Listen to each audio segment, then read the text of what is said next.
أعوذ بالله من الشيطان الرجيم. بسم الله الرحمن الرحيم. يا أيها الناس اتقوا ربكم الذي خلقكم من نفس واحدة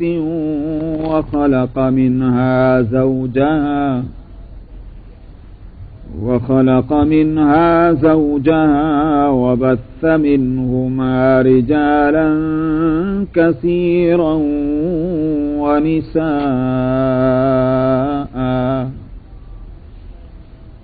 واتقوا الله الذي تساءلون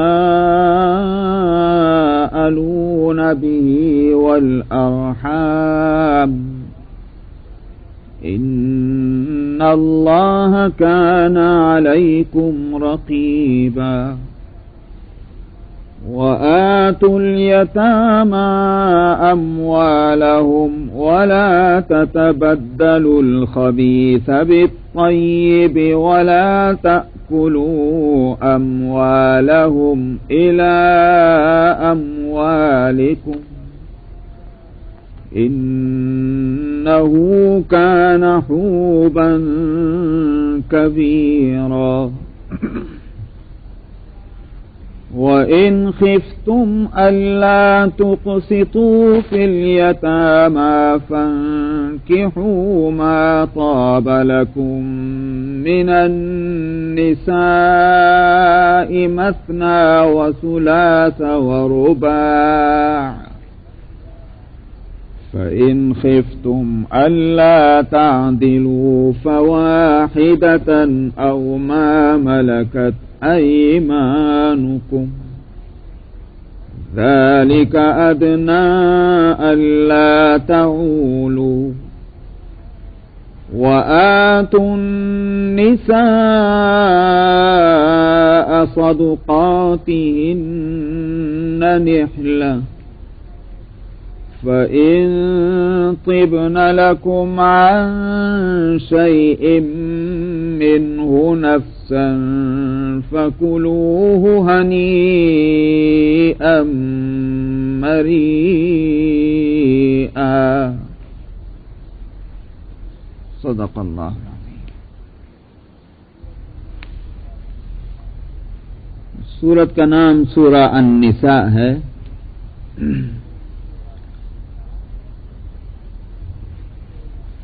عام طور پر سورتوں کے جو نام رکھے گئے ہیں ان میں یہ ضروری نہیں ہوتا کہ وہ نام اس مضمون کی ترجمانی کر رہا ہے جو مضمون اس سورت کا ہے. یہ ضروری نہیں ہے. مثلا مثال کے طور پر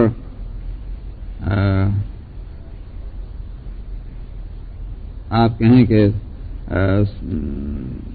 سورہ الحجرات ہے تو اب سورہ الحجرات جو ہے وہ یہ نہیں کہا جائے حجرات حجرے کی جمع ہے اور حجرہ روم کو کہتے ہیں. تو اس کے معنی نہیں کہ بھئی کوئی اس میں اسٹرکچرل انجینئرنگ بیان کی جا رہی ہے اس سورت کے اندر. تو اس واسطے رومز ترجمہ یوں کریں رومز تو اس لیے یہ نام اس کا رکھا گیا ہے سورت. یہ ضروری نہیں ہوتا بلکہ یہ کہ وہ اس سورت کے اندر وہ لفظ آیا ہے اس کو وہاں سے اس لفظ کو لے کر کے اس سورت کا نام اسی لفظ سے مقرر ہو گیا. بعض دفعہ تو وہ لفظ جو ہے بالکل شروع میں ہے سورت کے, بعض دفعہ پہلی آیت میں ہوتا ہے اور بعض دفعہ آگے چل کر ہوتا ہے. لیکن یہ کہ بہرحال وہ اس کو آئیڈینٹیفائی کرنے کے واسطے اور متعارف کرانے کے لیے سورت کو دوسری سورتوں میں اس لفظ کو لے کر کے اس کا نام وہی رکھ دیا جاتا ہے. تو مثلا سورہ طٰہٰ ہے تو سورہ طٰہٰ اس میں 16ویں سپارے میں تو اس میں اس سورت کی ابتدائی طٰہٰ سے ہے لہذا سورت کا نام بھی طٰہٰ ہو گیا. بعض دفعہ نام میں نے جیسے کہا کہ پہلی آیت کے اندر لفظ ہوتا ہے, جیسے آپ سورہ القریش لإیلاف قریش ایلافہم کہ پہلی آیت کے اندر یہ لفظ آیا تو لہذا اس سورت کا نام ہو گیا سورہ القریش. بعض دفعہ آگے آتا ہے جیسے سورہ مریم اور سورہ کہف وغیرہ. بعض دفعہ جو ہے وہ واقعتاً مضمون ہی کی ترجمانی کرتا ہے وہ لفظ، جیسے سورہ الاسراء کہ سورہ الاسراء جو ہے وہ 15واں سپارہ سبحان الذی اسریٰ بعبدہ. تو سورۃ الاسراء اس لیے تو کہتے ہی ہیں کہ وہاں اسراء کا لفظ ہے اور اس کا مادہ مصدر جو ہے وہ اسراء ہے، لیکن اصل میں اسراء جو مضمون ہے کہ اسراء اور معراج، تو اس اسراء کا چونکہ وہاں ذکر آیا ہے اس مضمون کا، اور وہ مضمون بہت اہم ہے، اس واسطے بھی اس سورت کا نام سورہ الاسراء ہے. یہاں جو ہے سورہ النساء، تو اس سورت کا نام جو النساء ہے وہ اس دونوں لحاظ سے ہے کہ پہلی آیت کے اندر وَبَثَّ مِنْهُمَا رِجَالًا كَثِيرًا وَنِسَاءً لفظ آ گیا ہے نساء، تو یہاں سے سورت کا نام النساء ہے. اور اس لحاظ سے بھی کہ اس میں زیادہ تر عورتوں کے حقوق کو بتلایا گیا، تو زیادہ مضمون ان سے متعلق ہے، شادی بیاہ اور ان کے ساتھ معاشرت کس طرح ہونی چاہیے، معاملات کس طرح ہونے چاہیے، یہ سارے مسئلے. تو چونکہ کئی رکوع میں وہ پھیلا ہوا ہے مضمون، تو اس لحاظ سے کہا جائے گا کہ بھئی عورتوں سے متعلق مضامین یکجا طور پر وہ اس صورت کے اندر موجود ہے. تو یہ النساء ترجمانی بھی کرتی ہے اس مضمون صورت. اس سے ایک بات یہ معلوم ہوئی کہ اسلام کے تعلق سے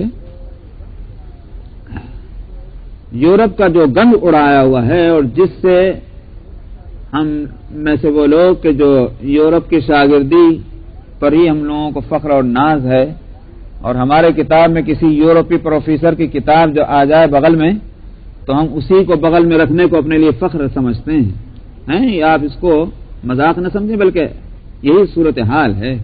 تو وہ بھی ان کی آوازوں میں آواز ملا کر کے کبھی کہہ دیتے ہیں اور کبھی کہتے تو نہیں، لیکن انداز ان کا یہ بتلا دیتا ہے ان کی ناک اور بھاؤں کہ یہ بھی یہی بات سمجھ رہے ہیں کہ جو یورپ جو کہہ رہا ہے، اور وہ یہ کہ اسلام نے عورتوں کے حقوق میں بڑی زیادتی کی حق ہے، ان کو بہت مجبور اور مقہور کر کے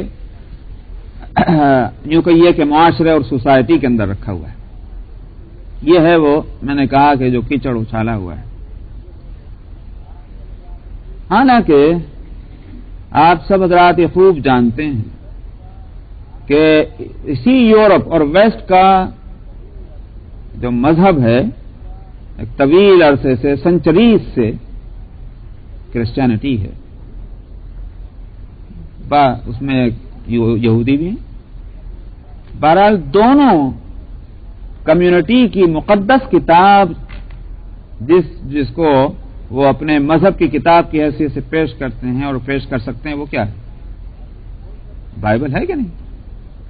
چاہے اس میں اولڈ ٹیسٹمنٹ ہو یا نیو ٹیسٹمنٹ ہو، بائبل ہی ان کی وہ مقدس کتاب ہے کہ جس کی بنا پر یوں کہیے کہ مذہب قائم ہے.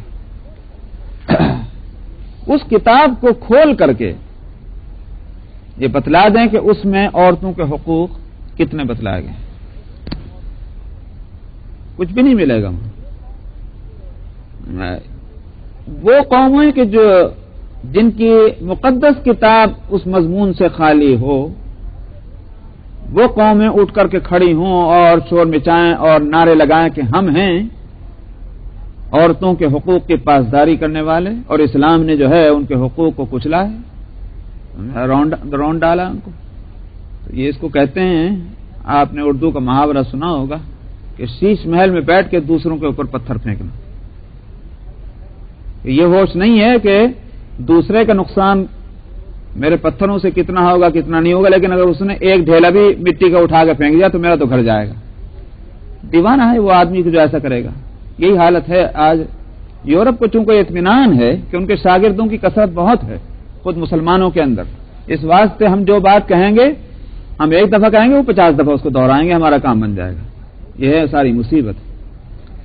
قرآن شریف کے اندر ایک مستقل سورت آپ کے سامنے جو اس وقت ہے یہ عورتوں سے متعلق ہے، اور نام اس کا النساء رکھا ہوا ہے۔ عورتوں نے کبھی اس بات کو نہیں سوچا کہ قرآن شریف کے اندر سورۃ الرجال نہیں ہے کہیں نام سنا؟ سورہ الرجال، الرجال مردوں کا معنی میں کوئی نہیں اس نام کی سورت، لیکن سورہ النساء رکھا گیا۔ معلوم ہوا کہ النساء جو ہیں وہ عورتوں کے معاملات کا اہتمام ہے قرآن کو، تبھی تو ان کے نام سے ایک مستقل سورت رکھی ہے۔ تو اس میں کئی رکوع کے اندر ان کے حقوق بتلائے گئے ہیں کہ ان کے ساتھ کس طرح کا معاملہ کیا جانا چاہیے مردوں کو، اور ضرورت اس کی اس لیے پیش آئی کہ واقعتاً نزول قرآن کے زمانے میں عورتوں کے ساتھ بڑی زیادتیاں ہو رہی تھیں، یعنی ان کو ایک انسانوں میں کا ایک انسان سمجھ کر اور ان کے کچھ حقوق ریکگنائز کرنا اور ان حقوق کو ادا کرنا یہ تصور تھا ہی نہیں۔ یہودیوں کے ہاں تو اس سے زیادہ حالت خراب تھی، ہسٹری کے اندر اٹھا کر اور کتابوں کے اندر پڑھ لیا جائے بہت زیادہ حالت خراب تھی ان کے ہاں۔ تو روایتی طور پر عورت جب پیریڈ کے زمانے میں ہوتی تو اس کو گھر میں کسی اور کام کاج کے کرنے کی اجازت نہیں ہوتی تھی۔ یعنی مطلب یہ ہے کہ یہ نہیں ہے کہ صاحب وہ ان برتنوں میں کو ہاتھ لگا دے یا دھو دے کہ جن برتنوں میں مردوں کو کھانا کھانا ہے، نہیں، وہ ناپاک ہے، اس کا بدن بھی ناپاک ہے اور وہ ہاتھ بھی نہیں لگا سکتی۔ وہ ہاتھ لگائے گی تو جس چیز کو ہاتھ لگائے گی وہ بھی ناپاک ہو جائے گی۔ اسی واسطے اس کو بس ایک کمرے میں بند رکھتے تھے، مطلب یہ ہے کہ وہ رہے ایک جگہ اور وہیں اس کو دور سے کھانا، اس طرح سے جس طرح جانور کو دیا کرتے ہیں اس طرح اس کے واسطے کھانا رکھ دیا، اس میں کھانا کھا لیا۔ یہ تھی یہودیوں کی یہاں کی صورت۔ اور عرب میں تو خیر آپ کہہ لیتے ہیں کہ بھئی وہ تو جہالت تھی، کہ وہاں کی حالت یہ تھی کہ صاحب کسی عورت کے شوہر کا انتقال ہو گیا تو اس کو ترکہ اور وراثت کون دے گا؟ کوئی نہیں، عورت کو کوئی نہیں دیتا، نہ تو ماں باپ کی طرف سے اس کو وراثت ملتی اور نہ سسرال کی طرف سے ملتی تھی وراثت۔ کیوں؟ اس لیے کہ وراثت کے بارے میں دو طرز عمل تھے۔ ایک تو یہ کہ مرنے والے کے خاندان میں جو جس کی لاٹھی مضبوط ہوتی وہ سارا مال ہڑپ کر لیتا تھا اور سب اپنا دیکھتے رہ جاؤ، کوئی چو نہیں کر سکتا تھا، اس لیے کہ دوسرے کمزور ہیں، وہ طاقتور ہے، جس کی لاٹھی اس کی بھینس۔ ایک تو یہ تھا۔ دوسرا طریقہ کہ اگر انصاف کرنے والا ہے یا مثال کے طور پر سب مساوی ہیں، وہاں کسی لاٹھی کسی ایک کے ہاتھ میں نہیں ہے، تو پھر یہ ہوتا تھا کہ وراثت تقسیم ہوتی تھی مگر صرف مردوں کو دی جاتی تھی، عورتوں کو نہیں دیتے تھے، اور یہ سمجھتے تھے کہ وہ وراثت تو ان کے واسطے ہے کہ جو اس خاندان کی حفاظت کرنے والے ہوں اپنے قوت بازو سے، اپنی طاقت سے، اور جو گھروں کے اندر بیٹھی ہوئی ہیں ان کو دینے سے کیا فائدہ، ان کو نہیں دیتے۔ خاندان کی حفاظت ان سے تھوڑی ہے۔ میدان میں جب دشمنوں سے مقابلہ ہوتا ہے تو وہاں کون کرتا ہے مقابلہ؟ ہمارے خاندانوں کا، ظاہر ہے کہ مرد کرتے ہیں، لہذا وہی ترکے کے مستحق ہوں گے۔ یہ تھی وہ صورتحال۔ اور تیسری بات یہ تھی کہ جب وہ نہ صرف اتنا ہی نہیں ہوا، کیونکہ اصل میں غلطی جب چلتی ہے نا تو اس کی پھر آپ ایک غلطی کو جب گوارا کر لیتے ہیں، آپ سے مراد یہ ایک فرد ہو چاہے پوری قوم ہو، تو دوسری غلطی اس سے آگے پھر وہ سامنے آتی ہے، پھر اس کو بھی قبول کرنا پڑتا ہے۔ تو آپ نے یہ محاورہ تو سن رکھا ہوگا کہ ایک جھوٹ 100 جھوٹ بلوائے، لیکن شریعت جو ہے وہ ہم کو یہ سجھاتی ہے کہ ایک برائی کا کرنا 100 برائیوں کا دروازہ کھولتا ہے۔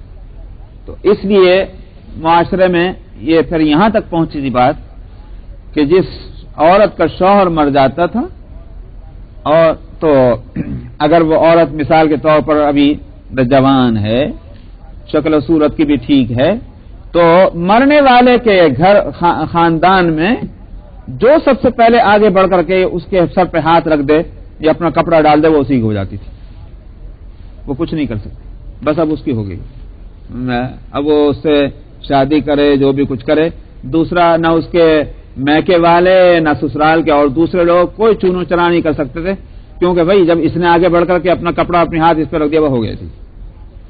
کیا جانوروں کو بھی لوگ اس طرح نہیں لین دین کرتے ہوں گے؟ تو میں یہ عرض کر رہا ہوں کہ یہ تھے حالات اور معاملات اس زمانے میں. اس وقت یہ صورت نازل ہوئی کہ جس سے گویا یوں کہیے کہ ان کے حقوق بتلائے گئے. پھر قرآن شریف کا عجیب کمال جو ہے وہ یہ ہے کہ جب معاشرے کو روایتوں کے برخلاف حکم دیا جا رہا ہو، یعنی جو اس کا ٹریڈیشن بن چکا ہے، جن برائیوں میں معاشرہ اور سوسائٹی مبتلا ہے، قرآن جب اس کے خلاف کوئی حکم دیتا ہے تو وہ ایسے نہیں کہ آئندہ یہ کام اس طرح ہوگا. یہ نہیں ہے قرآن کا انداز. قرآن کا انداز جو وہ یہ ہے کہ ظاہر ہے کہ خطاب ہو رہا ہے ان سے، یہ قرآن انہی سے خطاب کر رہا ہے جو اس کو قرآن مانتے ہوں، جو سرے سے قرآن ہی نہ مانتے ہوں. ان کے سامنے بین بجانے سے کیا فائدہ میاں؟ ان کے سامنے احکام اور مسائل بیان کرنے کا کیا فائدہ ہوگا؟ تو ان کے سامنے یہ مسائل آئیں گے یا ان کے لیے مسائل ہوں گے کہ جو اللہ کو اللہ مانتے ہوں، محمد صلی اللہ علیہ وسلم کو رسول اللہ مانتے ہوں اور اس قرآن کو کتاب اللہ مانتے ہوں. انہی کے سامنے احکام اور مسائل آئیں گے اور انہی کے لیے احکام اور مسائل ہوں گے. لہذا ان کو خطاب کرتے ہوئے ایسے تمام مسائل میں کہ جہاں احکام دیے جا رہے ہوں وہاں پہلے تقوی، طہارت اور اسی طرح سے اللہ سے جو رشتہ ہونا چاہیے بندوں کا وہ، اور کہیں آخرت کے اندر جو ثواب اور عتاب ہوگا اس کا حوالہ، یہ ساری چیزیں دے کر کے آگے اور پیچھے، اور تب کہیں جا کر کے اس کو یہ حکم بتایا جاتا ہے کہ یہ کام اس طرح سے ہونا ہے. جس کے لیے میں کہا کرتا ہوں کہ قرآن قانون کی کتاب بھی ہے اور ساتھ میں نصیحت کی کتاب بھی ہے. یعنی قانون کو اور رول آف ریگولیشنز کو وہ قرآن نصیحت کے پیرائے میں لا کر بیان کرتا ہے، جس کی وجہ سے کیا ہے کہ اس قانون کو قبول کرنا آسان ہو جاتا ہے، کیونکہ جن کے لیے وہ قانون ہے ان کے ذہن میں یہ بات بیٹھ جاتی ہے کہ اس قانون پر عمل کرنے کا فائدہ ہے اور اس قانون پر عمل نہ کرنے کا نقصان ہے، اور جو ہم کو یہ قانون دے رہا ہے وہ ہمارا ہمدرد ہے، ہماری ہمدردی میں اس نے یہ قانون ہم کو دیا ہے. تو یہ ہے. اس واسطے آپ یہاں دیکھیں کہ ابتدا کہاں سے کی جا رہی ہے. فرماتے ہیں یا ایھا الناس، اے لوگو، اپنے اس رب سے ڈرتے رہو کہ جس نے تم کو ایک جان سے پیدا کیا ہے. یہ جو ہے من و تو کا فرق، یہ ہے کہ عورت اور مرد کا فرق، یہ تم نے کہاں سے پیدا کر لیا؟ اصلیت تو تمہاری سب کی ایک ہی ہے. تمہاری اصل کیا ہوگی؟ آدم. عورت کی اصل کیا ہوگی؟ آدم. یا فلانے تمہارے خاندان کی اصل کیا ہے؟ آدم. اور دوسرے خاندان کی اصل کیا ہے؟ آدم. ایک ہی جان ہے کہ جس سے یہ سارا سلسلہ قائم ہوا ہے. تم یہ کہاں خاندان کی باتیں لے کے بیٹھ جاتے ہو؟ اپنی اصلیت بھول جاتے ہو. تمہاری اصلیت بس یہ رہ گئی کہ تم فلانے خاندان کے ہو، اور تمہاری اصلیت صرف یہ رہ گئی کہ تم مرد ہو. اصلیت کو نہیں بھولنا چاہیے. تو کہا کہ اس رب سے ڈرتے رہو کہ جس نے تم کو پیدا کیا ایک جان سے. وَخَلَقَ مِنْهَا زَوْجَهَا. دیکھا آپ نے کمال. یہ اس سے پوری یوں کہیے کہ انسانی ہسٹری وہ آ گئی سامنے. آپ جانتے ہیں کہ صاحب جب ایک مرد اور ایک عورت کی شادی ہوتی ہے تو مرد اور عورت میں رشتہ بہن بھائی کا ہوتا ہے کہ ایک ماں باپ کی اولاد ہے. ہوتا ہے سر؟ یہ تو نہیں. ایک گھر کا مرد ہے، دوسرے گھرانے کی عورت ہے، تب جا کر کے ان کا نکاح ہوتا ہے. دونوں میں مغایرت ہونی چاہیے. تو جس کو آپ کہتے ہیں کہ محرم نہیں ہونی چاہیے.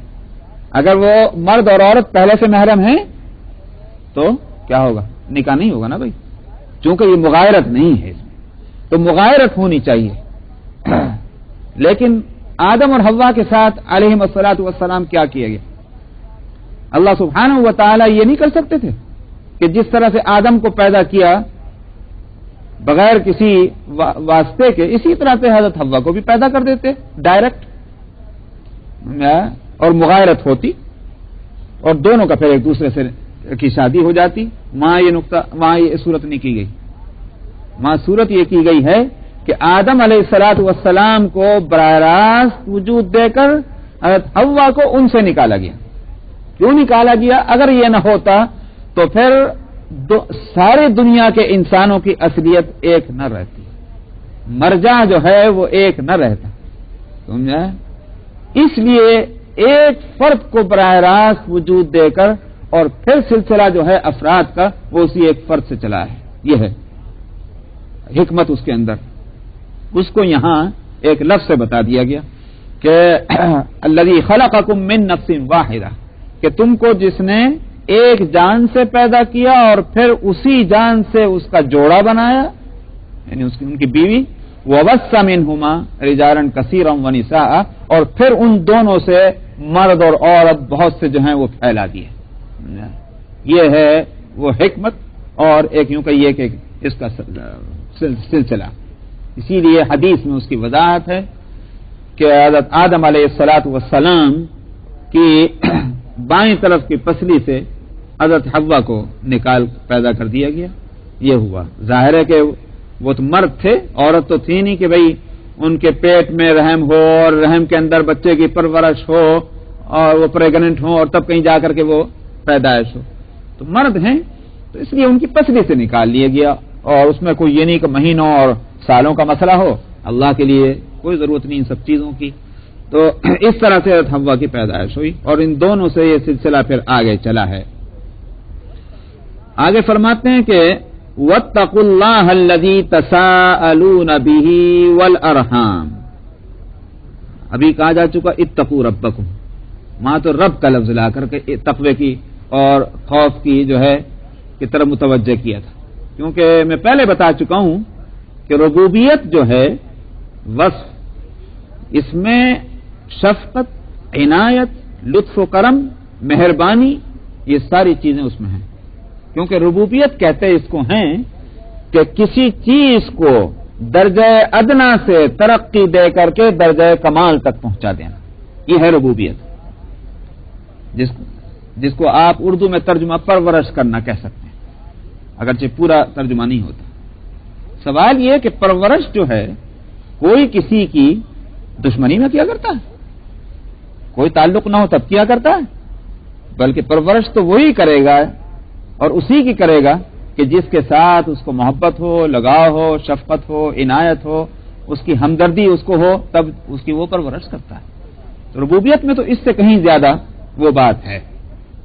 تو یہاں لفظ رب لا کر کے اس طرح متوجہ کیا گیا کہ جو قانون ہم تم کو دے رہے ہیں اور جو ہدایت ہم تم کو دے رہے ہیں وہ رب ہونے کی حیثیت سے دے رہے ہیں۔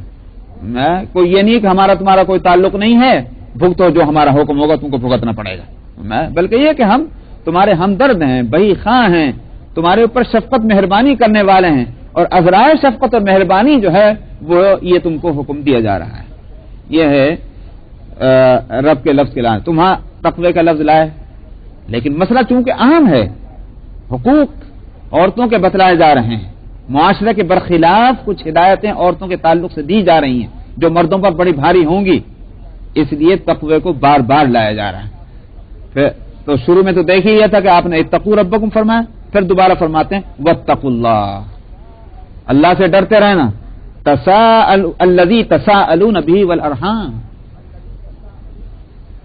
فرماتے ہیں اس اللہ سے جس کا تم نام لے لے کر ایک دوسرے سے اپنے حقوق مانگا کرتے ہو۔ سمجھا؟ مثلا مثال کے طور پر آپ میری یہ کتاب اٹھا کے لے جائیں، میں کہوں بھائی اللہ کے واسطے میری کتاب تو دے دو، معلوم ہوا کہ جب تم کو اپنے حقوق اور اپنا مطلب لینا ہو تو اللہ کے واسطے دو۔ ہم کہتے ہیں کہ اسی اللہ سے تقوی بھی اختیار کرو، اسی اللہ کا خوف بھی تمہارے اندر ہونا چاہیے، یہ ہے واتقوا اللہ الذی تساءلون، اور اسی طرح سے والارحام کہ رشتے اور ناتوں کے اندر رحم کی جمع ہے ارحام. تو چونکہ رحم واسطہ بنتا ہے رشتوں کا، آئی بات سمجھ میں نہیں کہ بھئی فلاں فلاں کا رشتہ دار ہے، کیسے بنا؟ تو دیکھا جائے تو اس میں کسی عورت کا رحم جو ہے وہی واسطہ بنے گا سارے رشتوں کے واسطے. اسی لیے ذوی الارحام رشتہ داروں کو کہا جاتا ہے، اولو الارحام ذوی الارحام. اگرچہ وراثت کے باب میں ذوی الارحام عصبات کے اور ذوی الفروض کے مقابلے میں بولتے ہیں، وہ ایک خاص معنی ہے، لیکن جب اس سے ہٹ کر بولیں تو ذوی الارحام جو ہیں وہ عام رشتہ داروں کو کہہ دیا جاتا ہے. تو یہاں مراد یہ ہے کہ رشتہ داروں کے معاملات میں بھی تم تقوی اختیار کرو. ان اللہ کان علیکم رقیبا، بلا شبہ اللہ تمہارے اوپر نگہبان ہے. یعنی مطلب یہ تیسری بات کہی گئی، ایک تو تقوی کا ڈر، اور پھر کس اللہ سے؟ جو اللہ تمہارا رب ہے، جس اللہ کا تم واسطہ اور حوالہ دیا کرتے ہو. اور پھر آگے یہاں کہا جا رہا ہے کہ یہ مت سمجھنا کہ تم کو جو قانون دیا جا رہا ہے اس قانون پر تم نے عمل کیا نہیں کیا، جس نے دیکھ لیا تو پکڑے گیا اور نہیں دیکھا تو تم نے سوچا بھائی کسی نے دیکھا چلو مار لو، سمجھا، اپنا کام نکال لو. فرماتے ہیں کہ ان اللہ کان علیکم رقیبا، اللہ نگہبان ہے تمہارے اوپر. اس نے اپنا قانون دیا ہے تو ایسی تھوڑی کہ ویسے ہی دے دیا کہ ہوا میں اڑ جائے کاغذ کا پرزہ. جب قانون دیا ہے تو اپنے قانون کے تعلق سے یہ نگہبانی اور نگرانی بھی فرماتا ہے کہ میرے دیے ہوئے اس قانون پر عمل ہو رہا ہے نہیں ہو رہا ہے، اور نہ صرف یہ کہ عمل ہو رہا ہے بلکہ کس طرح عمل ہو رہا ہے، اخلاص کے ساتھ ہو رہا ہے یا محض دکھلاوے کے لیے ہو رہا ہے. کیونکہ دکھلاوے والا عمل جو ہے وہ بے جان ہوتا ہے، اور اس لیے رقیب کا لفظ لائے، نگہبان ہے اللہ سبحانہ و تعالی. وآتوا الیتامی اموالہم، یہاں سے آگے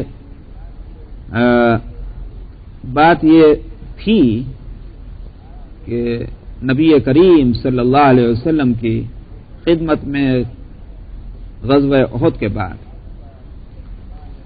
ایک صحابی کا جن کا انتقال سعد ابن ربیع ان کا نام ہے، حضرت سعد ابن ربیع رضی اللہ عنہ کا غزوہ احد میں انتقال ہو گیا، شہید ہو گئے. اور وہ بھی اس طرح اللہ تعالیٰ ان کے درجے بلند سے بلند سے بلند فرمائے، واقعی تاریخ بنائی ان لوگوں نے. زخمی ہو گئے تھے، وہ تو غزوہ احد کی حالت تو پچھلے صورت میں گزر چکی ہے نا، کہ کیا صورت پریشانی کی ہو گئی تھی. اس میں سعد ابن ربیع جو ہیں وہ زخمی ہو کر پڑے ہوئے جان کا نکالا میں. تو ان کی تلاش ہوئی، دیکھا زخمی ہے، اب وہ جان نکلنے کو ہے. تو جس نے ان کو دیکھا ان کے کان کو ان کے منہ کے قریب کر کے کہا کہ کچھ کہنا چاہتے ہو، کیونکہ ہونٹ پھرک رہے تھے، کچھ کہنا چاہتے ہو؟ تو انہوں نے کہا کہ ہاں، ایک تو یہ کہ رسول اللہ صلی اللہ علیہ وسلم کو میرا سلام کہنا،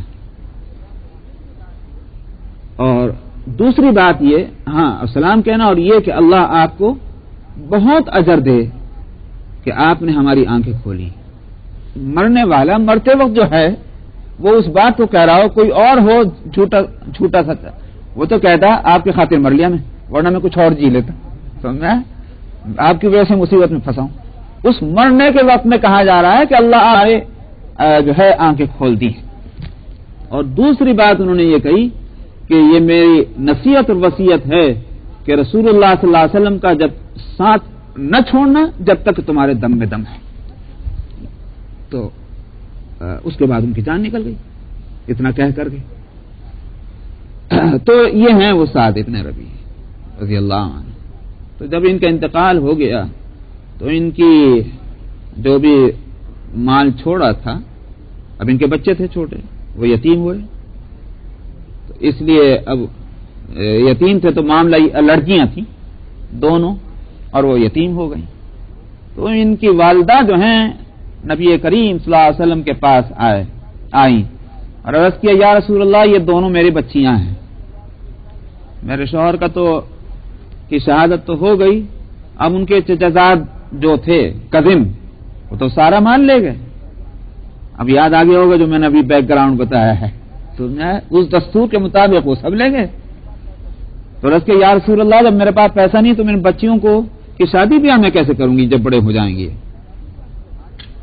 تو معلوم ہوا کہ عورتوں کے بارے میں زیادتی جو تھی وہ تو تھی، اور خاص طور پر بتانا یہ ہے کہ وہ عورتوں کی لڑکیاں وہ جو یتیم ہو جائیں ان کے ساتھ زیادتیاں ہوں، یہ کیسی عجیب بات ہے. تو عورت کمزور اوپر سے لڑکی کمزور اور اوپر سے وہ یتیم ہو، تو کمزور پر کمزور ان کے اگر حق ہم نے بتلائیں تو کون بتلائے گا، اور ان کے حقوق کی ادائیگی کا اہتمام نہ ہو تو پھر کس کا ہونا چاہیے. اس لیے عورتوں کا مضمون تھا اور یہاں یتیم کا شروع کر دیا گیا ہے. تو یہ ایک لیا، مگر انداز یہ ہے کہ مستقل ایک یتیموں کا ایک قانون اور ان کے بارے میں ہدایت آ جائے. یہاں یہ کہہ کر نہیں کہ بھئی عورتیں جب یتیم ہوں، لڑکیاں جب یتیم ہوں، کیونکہ یتیموں کا ایک مستقل ایک قانون ہونا چاہیے، اس لیے کہ معاشرے کے اندر وہ بھی کمزور طبقہ ہے. اس واسطے اب یتیم کے بارے میں ہدایات آئیں، پھر اس کے بعد عورتوں کا پھر مضمون آ جائے گا، مگر ایک دوسرے سے جڑی ہوئی اس طرح سے ہیں.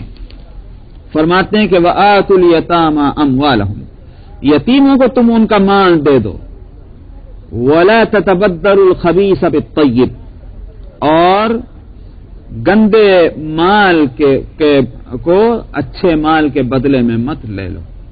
یعنی کیا مطلب؟ ترکہ تقسیم تو ہو رہا ہے، تیار ہو گئے تقسیم کرنے کے واسطے، مگر دیکھا کہ یہ اچھی اچھی چیزیں ہیں وہ اپنی طرف کو کر لی اور جو معمولی چیزیں وہ ادھر کو کرتی، دے تو رہے مگر اچھی چیز اپنے پاس لے لی. یہ کیا بات تھی؟ یہ دینا ہوا. تو اس لیے اس سے بھی روکا گیا. یہی ہے قانون کی قرآن کا قانون کہ ان تمام باریکیوں کہ جن کا تعلق کسی کی نیت اور بدنیتی سے ہو سکتا ہے، قرآن وہاں تک جاتا ہے. ظاہر ہے کہ دنیا کا قانون وہاں تک کیسے جائے گا. اس واسطے یہ نیت ہی تو انسان کی بری ہو سکتی ہے کہ یہ مال اچھا ہے اور یہ مال خراب ہے، یہ اپنی طرف کو کر لو، یہ ادھر کو دھکیل دو. اس لیے فرمایا کہ وَلَا تَتَبَدَّلُوا الْخَبِيثَ بِالطَّيِّبِ، گندے خراب مال کو، ردی مال کو اچھے مال کے بدلے میں مت دے ڈالو. وَلَا تَأْكُلُوا أَمْوَالَهُمْ إِلَىٰ أَمْوَالِكُمْ، اور تم ان کے مالوں کو اپنے مال کے ساتھ ملا کر بھی مت کھاؤ. تو آگے میں اس کو بتا دوں کہ میں جب سعد ابن ربیع کی بیوہ لے کر آئیں تو یہ صورت نازل ہوئی، اور اس میں یتیموں کے حقوق، پھر آگے وراثت کا مستقل قانون جو آگے آ رہا ہے وہ سب اس کے بعد اترا.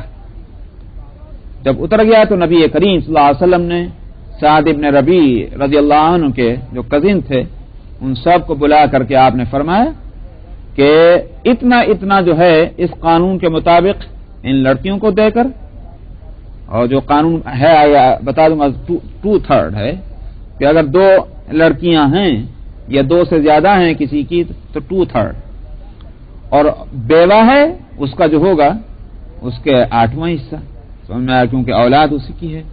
تو فرمایا کہ 8واں حصہ تو دے دو اس کو، اور 2/3 جو ہے وہ اس قانون کے مطابق ان لڑکیوں کو ملے گا، اور باقی جو ہے وہ تم لے جاؤ، تم آپس میں تقسیم کرو. چنانچہ انہوں نے ایسا کیا. مسلمان تھے وہ، کیونکہ قانون اس وقت تک کوئی نہیں آیا تھا، اس لیے انہوں نے پچھلے دستور کے مطابق جو ہے وہ کیا تھا، وہ غلط تھا.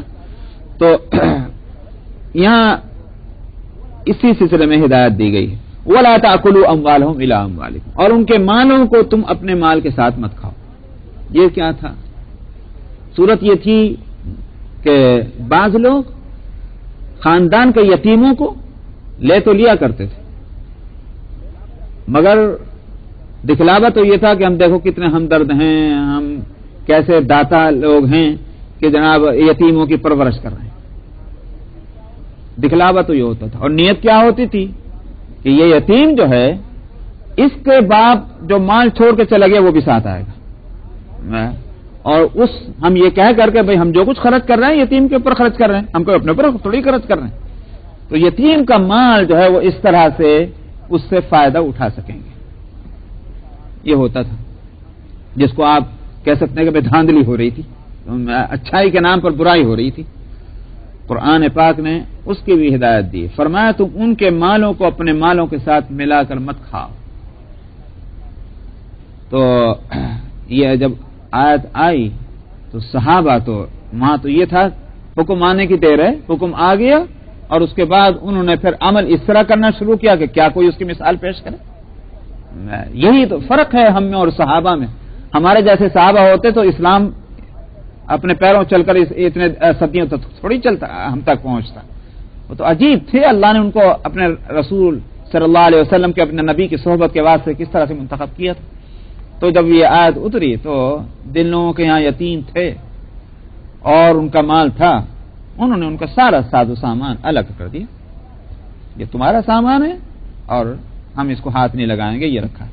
یہاں تک کہ اب ظاہر ہے کہ ان میں بعض غریب بھی تھے کہ ان یتیموں کا خرچ اپنے پاس سے نہیں دے سکتے تھے. تو یہ تھا کہ بھئی ٹھیک ہے تمہاری ہنڈیا بھی ہم پکا دیں گے مگر تمہارے پیسے سے پکے گی، اور اس ہنڈیا کو، اس سالن کو اور تمہاری روٹی کو، تمہارے کھانے کو ہم ہاتھ نہیں لگائیں گے. اس لیے کہ اللہ نے منع فرما دیا کہ اپنے مال کو ان کے مالوں کے ساتھ ملا کر مت کھاؤ. تو کہیں ایسا نہ ہو کہ کوئی لقمہ جو ہے تمہارے مال کا ہمارے پیٹ میں چلا جائے. اب ان کا کھانا الگ پکڑا، اپنا کھانا الگ پکڑا. ظاہر ہے کہ بچوں کی تو ادا آپ کو معلوم ہی ہے کہ بھئی ایک وقت میں تو خوب کھا لیں، دوسرے وقت میں کہتے نہیں کھاتے. اب ان کے واسطے وہ پکایا ہوا کھانا وہ خراب ہو رہا ہے، سڑ رہا ہے، لیکن کھا اس لیے نہیں سکتے یہ لوگ کہ بھئی اللہ نے فرما دیا کہ اپنے مالوں کے ساتھ ملا کر ان کے مال کو مت کھاؤ. تو اسی لیے نبی کریم صلی اللہ علیہ وسلم تک وہ بات تو اس پر عمل کیا، مگر یہ کہ اس میں تو ہم دیکھ یہ رہے ہیں کہ یتیموں کا نقصان ہو رہا ہے. فی الدین، وہ تو تمہارے بھائی ہیں، لہذا تم جب ان کی ہمدردی میں ہو تو پھر کوئی حرج نہیں، اپنے ساتھ ملا کر ان کو رکھ سکتے ہو اور ان کی بھلائی کو تم دیکھنی چاہیے کہ کس میں ان کا فائدہ ہے. مقصد تو ظلم سے روکنا تھا، سمجھا؟ لیکن ظلم سے روکنا اس طرح ہو کہ اور ظلم سے بھی زیادہ نقصان ان کا ہونے لگ جائے، یہ مقصد نہیں ہے. اس واسطے یہ آیت آئی اور صحابہ نے عمل کیا. فرماتے ہیں کہ انہو کان حوبا کبیرا. یہ تو بڑی گندی بات ہے، بہت بڑی گندی بات ہے کہ یتیم جس کا کوئی کی داد فریاد کرنے والا نہیں ہے، وہ بیچارہ جو ہے معصوم ہے اور خود نہیں جانتا کہ میرا مال کا فائدہ اور نقصان کہم ہے، ایسی صورت میں اس کے مال کو ہڑپ کرنا یہ تو بڑی ہی نازیبا اور گندی بات ہے. بس انشاءاللہ.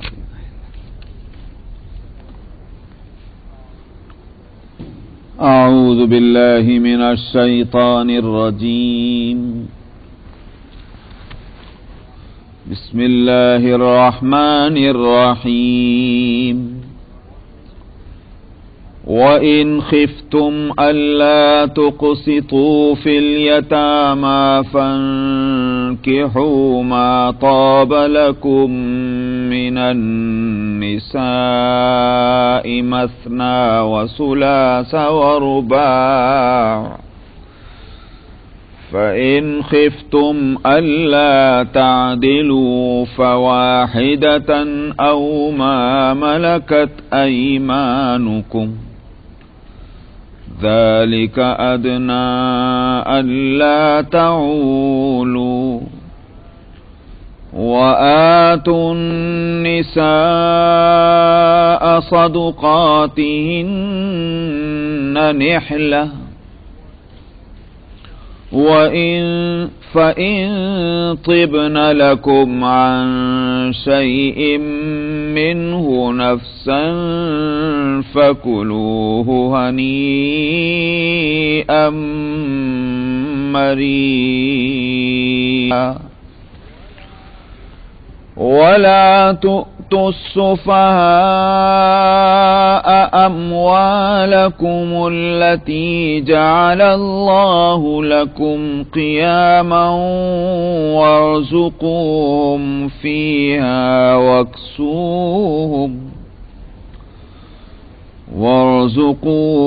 فِيهَا وَاكْسُوهُمْ وَقُولُوا لَهُمْ قَوْلًا معروفا. وابتلوا اليتامى حتى إذا بلغوا النكاح فإن آنستم منهم رشدا فادفعوا إليهم أموالهم ولا تأكلوها إسرافا وبدارا أن يكبروا ومن كان غنيا فليستعفف ومن كان فقيرا فليأكل بالمعروف فإذا دفعتم إليهم أموالهم فأشهدوا عليهم وكفى بالله حسيبا. للرجال نصيب مما ترك الوالدان والأقربون وللنساء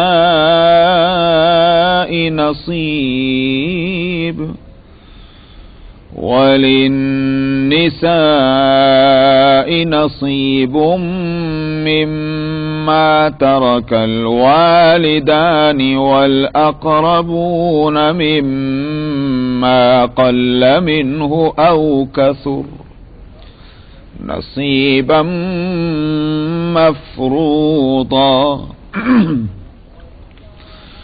وإذا حضر القسمة أولو القربى واليتامى والمساكين فارزقوهم منه وقولوا لهم قولا معروفا. وليخشى الذين لو تركوا من خلفهم ذرية ضعافا خافوا عليهم فليتقوا الله وليقولوا قولا سديدا. إن الذين يأكلون أموال اليتامى ظلما إنما يأكلون في بطونهم نارا وسيصلون سعيرا. صدق الله العظيم.